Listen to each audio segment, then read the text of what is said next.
tonight on Game Plan. For me, personally, it doesn't get any better than that. Go down there and get the chance to come out with a W. Adrian Peterson's debut with the Saints marks his return to Minnesota as the Black and Gold look to start the season with a win for the first time in 4 years. I think what this team needs is to understand that we are good enough to go on a roll. We'll hear from the Vikings as they prepare to welcome Peterson back. Plus, get an in-depth look at the impact of losing Willie Snead for the start of the regular season, and we'll answer your questions about the 2017 Saints and fantasy football. Game Plan starts right now. From Fox 8 Sports, this is Game Plan. Sponsored by your Southern Quality Ford dealer, built Ford tough. And the 2017 Nissan Titan with America's best bumper-to-bumper limited truck warranty, Nissan Titan. Take on any job. The time has come. The wait is just about over. With their roster set, the Saints now set sail into the 2017 season. Welcome to Game Plan with Juan Kincaid. I'm Sean Fazan. Long awaited indeed, but imagine how Adrian Peterson feels. The former Viking has had this game circled on his calendar for months now. You know, I was talking to my wife about that last night, actually, and she was like, so, babe, you know, how pumped up were you for Monday night? So, babe, you know, for me, it's just, you know, it's going to be cool going back, seeing guys and playing against those guys, but, you know, the most important thing is leaving with a W. You know, that's the most important thing. So, yeah, to answer your question, it'll be good once we get this W, and then we go on to New England. Fast starts are easier said than done, especially when they're on the road in prime time against a team that Sean, many think can make the playoffs. No doubt about that. That's the challenge that lies ahead for the Saints. The Minnesota Vikings on Monday Night Football await. For the Black and Gold, they know getting to 1-0 will not be easy.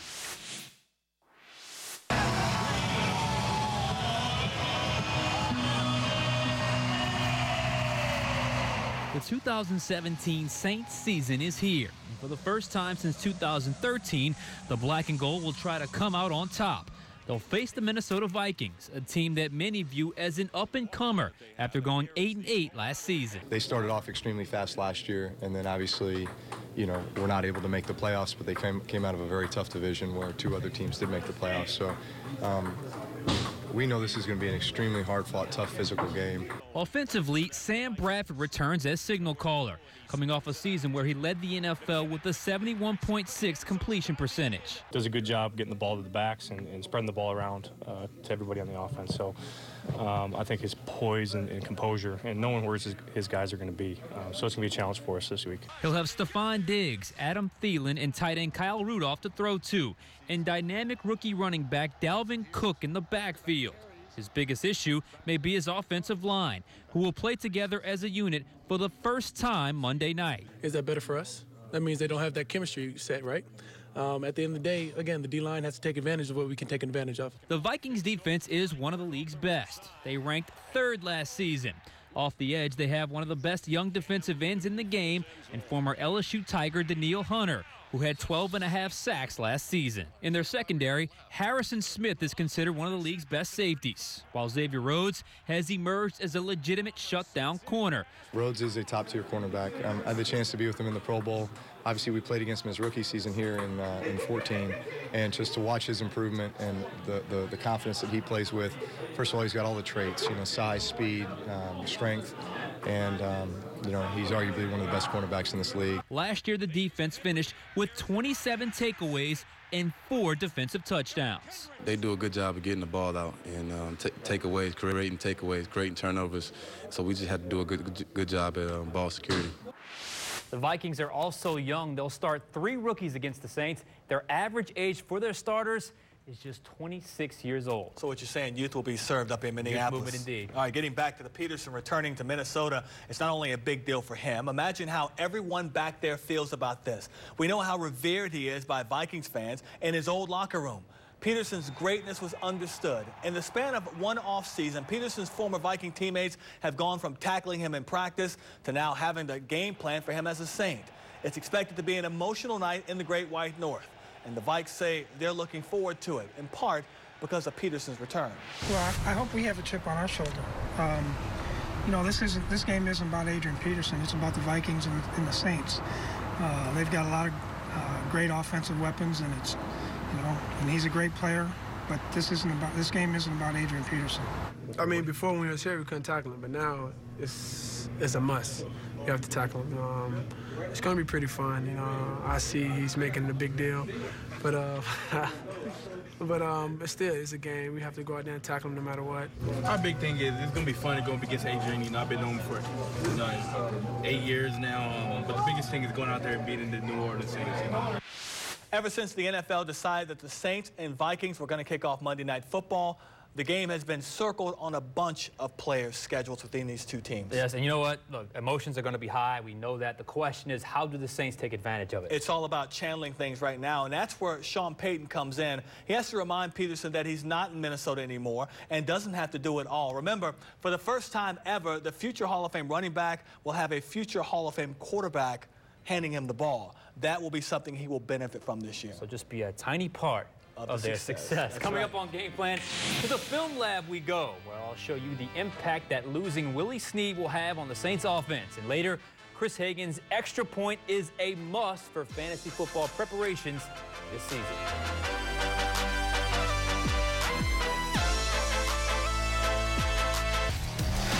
From Fox 8 Sports, you're watching Game Plan.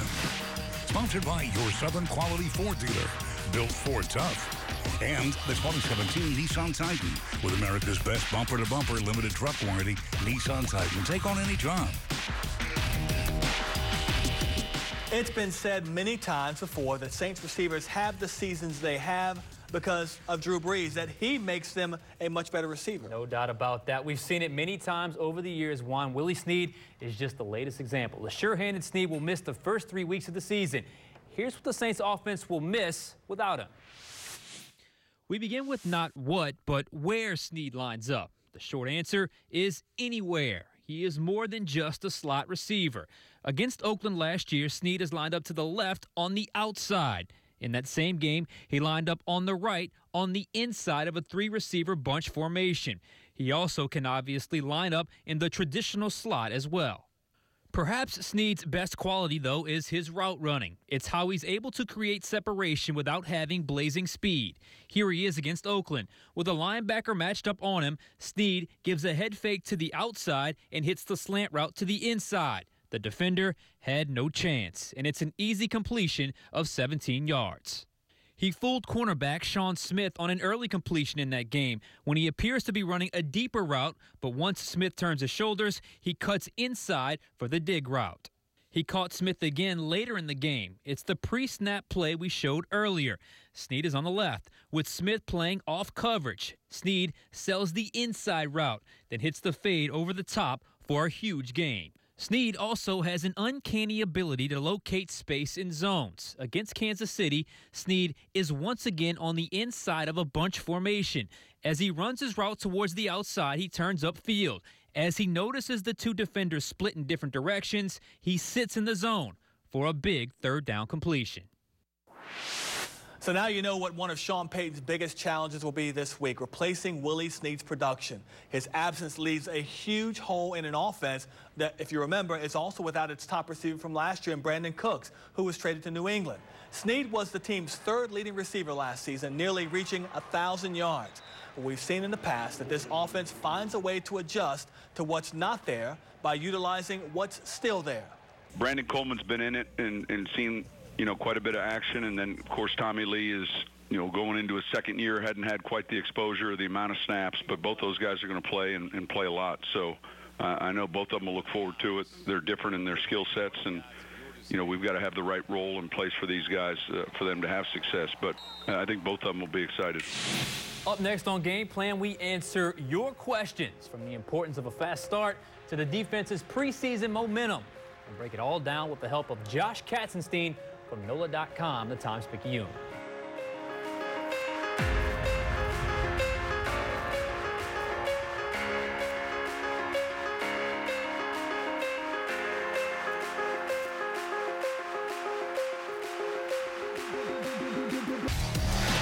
From Fox 8 Sports, you're watching Game Plan.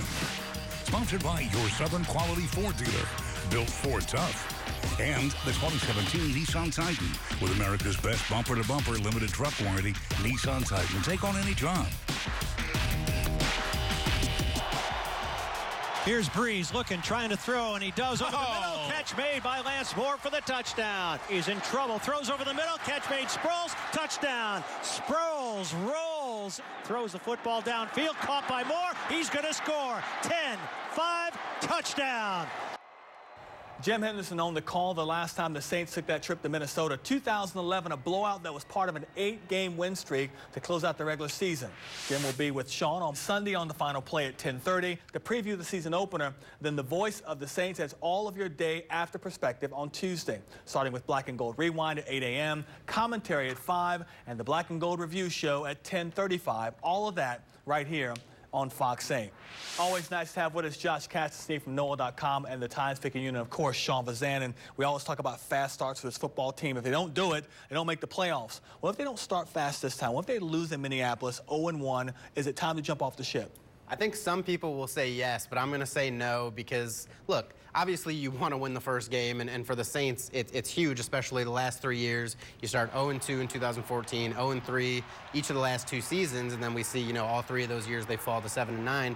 But ultimately, you can bounce back from a one-game, you know, a one loss to start the season. And the Patriots aren't unbeatable. I mean, they're really tough. Brandon Cooks will give them a little extra motivation, but, you know, they've only gone 16-0 the one time, so I do think that is a game that, you know, the Saints could surprise us and win that just like they did against Seattle last year. Maybe it'll be a reverse revenge game with Brandon Cooks coming back to town. We don't know how everyone in the locker room feels, you know, about Brandon Cooks just with some of the issues that went on last year, but obviously, you know, it would be huge, and everyone in that building knows that they need to win that game to get on that fast start. Look, fast start is the name of the game when it comes to Sean Payton and the Saints. When they start fast, they have success. I mean, look, they've won 6 season openers under Sean Payton. 5 of those years they made the playoffs. Only once did they lose a season opener and make it to the playoffs. That was 2011. So, look, wouldn't be time to panic, but history has shown fast start equals success. So, yeah, and I can't recall, just because of 3 straight 7-9 seasons. This is the longest run of mediocrity that they've had with this regime.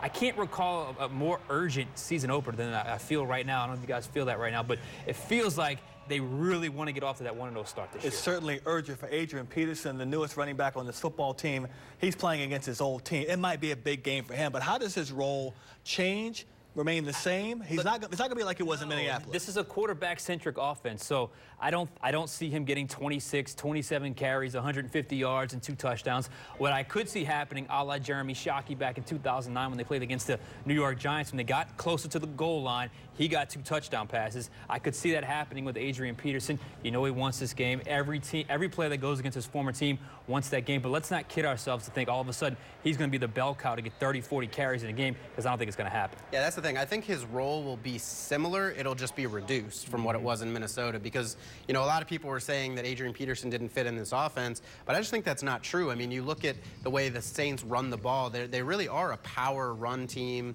and I think, you know, that's what Adrian Peterson was accustomed to in Minnesota. That's when he thrived, running out of the I formation. The Saints just signed back John Kuhn, so he'll be there week 1, probably the whole season, and I just think that right now, at this stage of his career, Mark Ingram is a slightly better player, so Ingram will probably be the main guy. And Deuce McAllister made a really good point to me recently. He just said that, look, if Adrian Peterson can do the Tim Hightower role and just be a little bit more effective, suddenly the offense is going to be better. So, look, if Peterson is, you know, better than we expect, sure, he could cut in, you know, to Ingram's role, maybe have a little bit, you know, more touches than we expect, but ultimately I think he's going to be a backup and like you said, get the goal line, short yardage stuff. The reduced role might make Peterson an even better player and kind of extend his career a little bit. We got some viewer questions for you from the Final Word feature of our Final Play app. This first one comes from Tommy from Natchitoches. Will the Saints have an offensive line capable of blocking for the passing game as well as Peterson without majorly switching up the offensive line? Yeah, I think so. I think the offensive line is still one of the strengths of this team. I thought they thrived last year, and obviously it hurts not having Teron Armstead to start the season, but he only played 6 games last year, so you bring in Ryan Ramczyk, he takes over at left tackle before Armstead comes back from his shoulder injury, and then I think the big upgrade is at right guard with Larry Warford, who comes in, and ultimately, I mean, right now, he's a much better player than Jari Evans was last year, and Evans was still effective. I just think that you know, Warford is more athletic right now and frankly a little bit more powerful. So he's going to help in the run game. He's going to help in the screen game, which is something that I think we'll see the Saints do a lot more this year, especially now that they have Alvin Kamara. He's the one guy we haven't said a word about, Warford. So yeah, it's probably a good sign because he hasn't made many mistakes. But just as the offensive line in general, I think they're absolutely up to the task. And this is a very good front seven they'll face.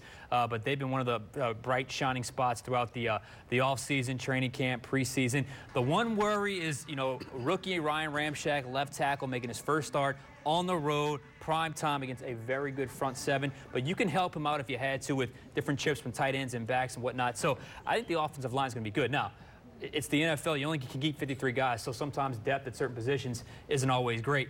Backup offensive lineman right now, I think, is a little bit of a problem. So any more injuries, I think you could have concern. Pete in St. Bernard wants to know, do you think the Saints defense has turned the corner finally, or is it a little too early to talk about that? I think it's way too early. I mean, like I just said, I mean, you look at what happens in the preseason. If you think the defense is going to be great, then you think the offense is going to be really bad. And I think you just have to keep it all in perspective. There were definitely some good signs from what we saw in the preseason, and I think Marshawn Lattimore's play was probably one, and P.J. Williams as well. And if those guys can actually play well throughout the season, then suddenly I think everything's going to be a lot better. And the linebackers, too. We've talked, you know, ad nauseum about those guys looking a lot better. But ultimately, you know, what happens in week one and throughout the course of the regular season, much different than in the summer. Look, we all feel like there's better defensive football players on this team right now, just better pure personnel. The problem is, to be better than what they were last year isn't going to take that much. So is that still good enough to be victorious in the NFL? I've always said get in that top 20 and focus on red zone defense and taking the ball away. If you are good in those two areas, as we said last week, you will win games in this league, especially with this offense. You can give up as many yards as you want. Just be better in the red zone and be better at taking the ball away. One more question from the defense, from Aaron down in Thibodaux, who she wants to know who starts at linebacker, Craig Robertson or Alex Anzalone, the rookie? You know, I think Alex Anzalone, his learning curve really accelerated, and I think he kind of surpassed Craig Robertson. I think they like Craig Robertson as kind of that backup, can do a lot of different things as a linebacker and in the special teams role, but I think it's going to end up being Alex Anzalone. He's really picked up on things quickly. You know, when we talked to him in the preseason, he basically said, you know, I was just ready for this coming out of Florida. It's not that much different, so I just feel comfortable. There was no kind of rookie jitters, if you will. He just seemed to get it right away. I'm with Sean. I mean, it's another rookie playing at a tough spot. I mean, that weak side linebacker job is probably the toughest linebacker job on the team. I mean, and if you thrive there, you'll be the most productive guy on that defense. I think it was probably neck and neck for most of training camp and the preseason, but when Robertson got hurt and missed that final preseason game, I think that was just enough to give Anzalone the edge. And then I also think, you know, they want Robertson focus more on special teams, and then obviously he can back up all three spots. So I think they're just going to let Anzalone see what he can do. Also, week one against Dalvin Cook, you want your best cover linebacker on the field, and I think Anzalone is slightly better than Robertson at that. The Vikings offer a few challenges, but the Saints defense may be up to it. That's Josh Katzenstein for NOLA.com and the Times-Picayune, and Sean Vazan. Josh, thanks. Thank you. Still to come, Monday night games are like the fourth quarter of fantasy football matchups. Find out how you can finish the week strong as Chris Hagan handicaps the Saints and Vikings key contributors.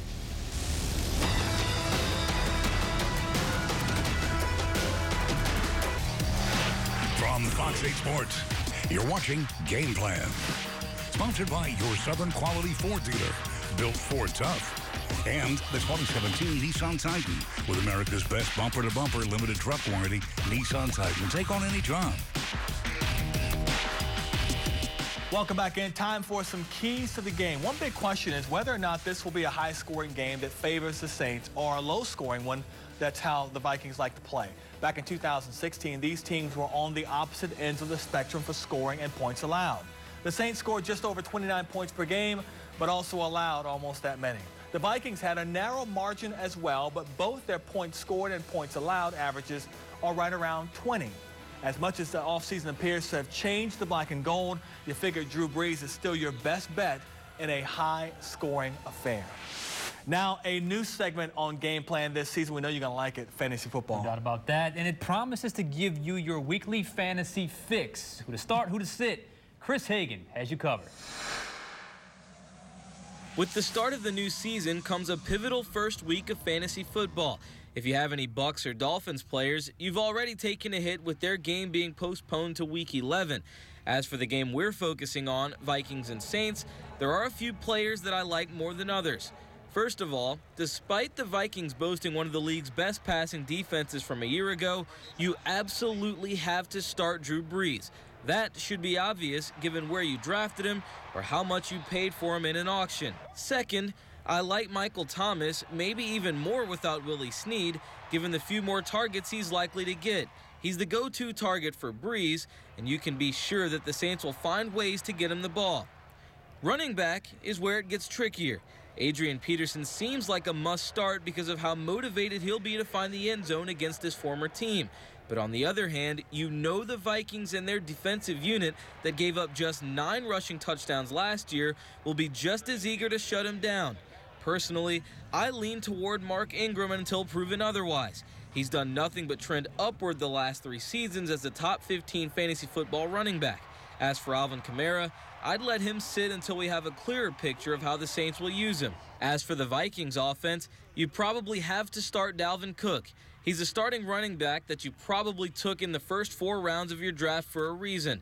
However, signs point to the Saints and their improved linebackers being better against the run. They haven't proven it in the regular season yet, but a rookie running back may not fare well.